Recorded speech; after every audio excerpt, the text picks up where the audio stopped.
মাননীয় উপাধ্যক্ষ মহোদয় শিক্ষকৰ নাটনি কিয় হয় মোৰ ষ্টেট পিটিআৰ আজিও এলপি স্কুলত 20:1 প্ৰতি 20 জন ছাত্ৰ ছাত্ৰীৰ বিপৰীতে এজন শিক্ষক আছে কিন্তু তাৰ পাছতো কিছুমান বিদ্যালয়ত শিক্ষক নাই তাৰ মানে আমাৰ শিক্ষকসকলে কিছুমান অঞ্চলত পিছপৰা অঞ্চলবিলাকত ভিতৰুৱা অঞ্চলবিলাকত তেওঁলোকে শিক্ষকতা কৰিবলৈ যাব নিবিচাৰে দ্বিতীয় এটা কথা হ'ল যে আমাৰ শিক্ষকৰ পদটো তাৰ কেডাৰটো জিলা ভিত্তিক গতিকে শিক্ষক এজনৰ বদলীকৰণ এখন জিলাৰ পৰা আন এখন জিলালৈ নহয় সচৰাচৰ পুলিচৰ চাকৰি হি ষ্টেট কেডাৰ গতিকে তেখেতৰ পোষ্টিং হদিয়াৰ পৰা ধুবুৰীত হ'ব পাৰে কিন্তু শিক্ষকৰ চাকৰি জিলা ভিত্তিক গতিকে এখন জিলাৰ পৰা আন এখন জিলালৈ বদলি কৰাত আইনগত যেহেতু বাধা আছে তাৰ কাৰণে শিক্ষক বদলীকৰণৰ 2017 চনত এখন বিল আনিব লগা হ'ল এখন আইন আহিল যিখন আইনৰ অধীনত যদি শিক্ষক বা শিক্ষয়িত্ৰী গৰাকীয়ে 10 বছৰ সম্পূৰ্ণ কৰে তেতিয়াহ'লে তেখেতে নিজৰ ঘৰৰ জিলাখনলৈ বা ওচৰৰ জিলা এখনলৈ বদলি হ'ব পাৰে মাননীয় উপাধ্যক্ষ মহোদয় এটা অনলাইন পোৰ্টেলৰ জৰিয়তে কোনো ফাইল নোহোৱাকৈ আমি প্ৰায় 35,000 শিক্ষকৰ বদলীকৰণ ইতিমধ্যে সম্পূৰ্ণ কৰিছোঁ এতিয়া ধুবুৰী মানকাছাৰ বৰপেটা আদি জিলাত কৰ্মৰত শিক্ষক যিসকলে 10 বছৰ সম্পূৰ্ণ কৰিছে তেওঁলোকৰ যদি পোৰ্টেল খোলা যায় অনলাইন পোৰ্টেলত লিখা আছে ট্ৰান্সফাৰ এপ্ৰুভড কিন্তু subject to release মানে release to হ'ব subject to replacement কাৰণ আজি গোৱালপাৰা হওক ধুবুৰী কাছাৰ আৰু ধুবুৰী মানকাছাৰ তাতে পিটিআৰটো হাই মানে ছাত্ৰ ছাত্ৰীৰ অনুপাতে শিক্ষকৰ সংখ্যা কম সেইকাৰণে মই বহুত শিক্ষকৰ বদলীকৰণত অনুমোদন জনোৱাৰ পাছতো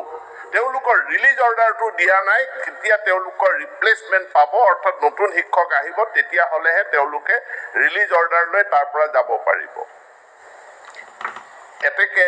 এই গোটেইখিনি সমস্যা মই মাননীয় মুখ্যমন্ত্ৰীক জনাইছো যে মই শিক্ষকক বদলি এপ্ৰুভ কৰিছো কিন্তু মই ৰিলিজ দিব পৰা নাই কাৰণ তাত বিকল্প অন্য এজন শিক্ষকক আমি নিযুক্তি এতিয়া দিব পৰা নাই দ্বিতীয় এটা সমস্যা ক'ত আছে শিক্ষকসকল যাব নিবিচাৰে দুৰ্গম অঞ্চলবিলাকত এনেকুৱা বহুত চৰ অঞ্চল আছে য'ত কোনো শিক্ষকে তালে বদলি হৈ ৰেচনেলাইজ হৈ যাব নিবিচাৰে গতিকে সৰ্বশক্তি প্ৰয়োগ কৰে বিভিন্ন ধৰণৰ প্ৰচেষ্টা চলায় যাতে তেখেতৰ বদলীকৰণটো চৰ অঞ্চললৈ নহয় মাননীয় মুখ্যমন্ত্ৰীৰ লগত সিদিনাখন এই বিষয়ত আলোচনা কৰিছো তেখেতে কৈছে এটা উপায় আছে যে আমি শিক্ষকৰ পদ এই চৰ অঞ্চলত দুৰ্গম অঞ্চলত এনেকুৱাকে ইয়াক স্কুল কেডাৰ কৰি পেলাব লাগিব অৰ্থাৎ মই যদি আলুপাতি চৰৰ এখন বিদ্যালয়ত সেই বিদ্যালয়খনৰ কাৰণে শিক্ষকৰ পদ সৃষ্টি কৰিম যিটো সেইখন বিদ্যালয়ৰ পৰা তেওঁ বেলেগ কোনো বিদ্যালয়লৈ বদলি হৈ যাব নোৱাৰে বা এটা চৰত এটা ক্লাষ্টাৰ কৰিম তেওঁ সেই চৰটোৰ ভিতৰতে এখন স্কুলৰ পৰা আন এখন স্কুললৈ যাব পাৰিব কিন্তু তেওঁ ধুবুৰী টাউনলৈ ওলাই আহিব নোৱাৰে আৰু ওলাই আহিবলৈ হ'লে তেওঁ চাকৰিটো পদত্যাগ কৰি থৈ আহিব লাগিব এনেকুৱা যদি কঠোৰ ব্যৱস্থা আমি গ্ৰহণ নকৰো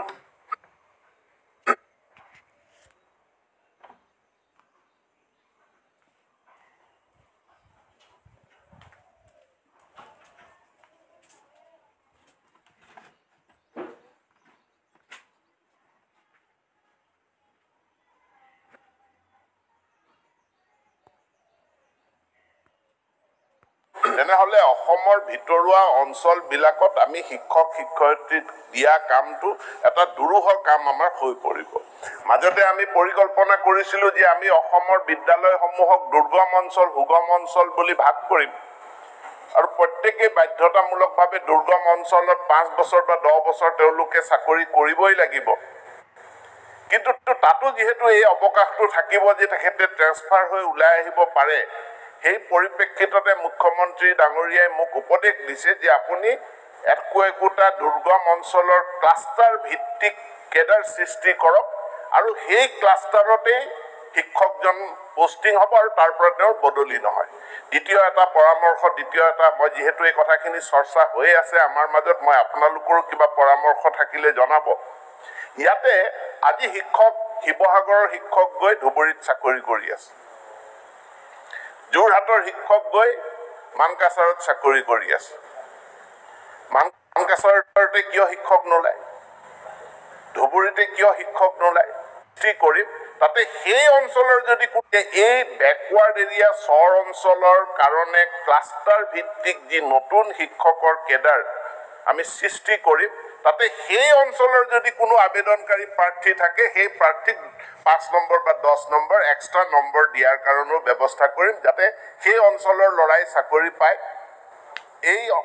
দুৰ্গম অঞ্চলৰ ল'ৰাই যাতে চাকৰি পায় আৰু তেওঁ নিজৰ গাঁৱত নিজৰ অঞ্চলত তেওঁ যাতে শিক্ষকতা কৰে। ইয়াৰ জৰিয়তে আমি এই শিক্ষকৰ নাটনিৰ সমস্যা দূৰ কৰাৰ কাৰণে চেষ্টা কৰিছোঁ। আন এটা সমস্যা শিক্ষা বিভাগৰ, যে আমি শিক্ষকৰ নিযুক্তি প্ৰক্ৰিয়া দীঘলীয়া, স্বাভাৱিক কথা। যিকোনো নিয়মীয়া নিযুক্তি পৰীক্ষা আজি এডভাৰটাইজমেণ্ট দি মই কালি নিযুক্তি দিব নোৱাৰোঁ। স্বচ্ছ নিকাভাৱে তাৰ পৰীক্ষা অনুষ্ঠিত কৰিব লাগিব। পৰীক্ষা অনুষ্ঠিত কৰাৰ পাছত আমি ডকুমেণ্ট ভেৰিফিকেশ্যন কৰিব লাগিব। কোন সিংঘানিয়া ইউনিভাৰ্চিটি, ক'ত এখন তেখেতে অনা BEdৰ চাৰ্টিফিকেটখন জেনুইন হয় নে নহয়, ইউনিভাৰ্চিটি পাছ কৰা চাৰ্টিফিকেটখন জেনুইন হয় নে নহয়, এইটো পৰীক্ষা কৰিব লাগিব। সেই অনুষ্ঠানৰ লগত যোগাযোগ কৰি কৰ্ণাটক, তামিলনাডুৰ শিক্ষানুষ্ঠানৰ লগত যোগাযোগ কৰি অথেণ্টিচিটিটো আমি প্ৰুভ কৰিব লাগিব। এই প্ৰক্ৰিয়াটো দীঘলীয়া। কিন্তু যেতিয়া ভেকেঞ্চি থাকে, এনেকুৱা দীঘলীয়া নিযুক্তিৰ প্ৰক্ৰিয়া চলি থাকিলে ভেকেঞ্চিৰ বিপৰীতে আমি ঠিকাভিত্তিক নিযুক্তি কেতিয়াবা আগতে দিছিলোঁ। কিন্তু এতিয়া ঠিকাভিত্তিক নিযুক্তি দিবলৈ এনেকুৱা ভয় হৈছে যে ঠিকাভিত্তিক নিযুক্তি আগদিনাখন দিব, পিছদিনাখনে এটা ইউনিয়ন গঠন হয় আৰু তাৰ পাছত তেওঁলোকে হাইকোৰ্টত গৈ পেলাই কেছ কৰে আৰু কেছ কৰি তেওঁলোকে নিয়মীয়াকৰণৰ দাবী কৰে আৰু নতুন নিযুক্তিৰ প্ৰক্ৰিয়াটোত ষ্টে অৰ্ডাৰ লগাই দিয়ে। আজি পলিটেকনিকৰ কথা ইয়াত উল্লেখ কৰিছে। আজি শিক্ষা বিভাগৰ কাৰণে যিটো পেইন, যে হাইকোৰ্টৰ কেছৰ কাৰণে 17 চনৰ পৰা আৰম্ভ কৰি 24 চনলৈকে এজনো শিক্ষক নিযুক্তি দিব নোৱাৰা এটা অৱস্থা হৈ গ'ল। আজি হাইকোৰ্টৰ কেছ আমাৰ সপক্ষে আহিলে এতিয়া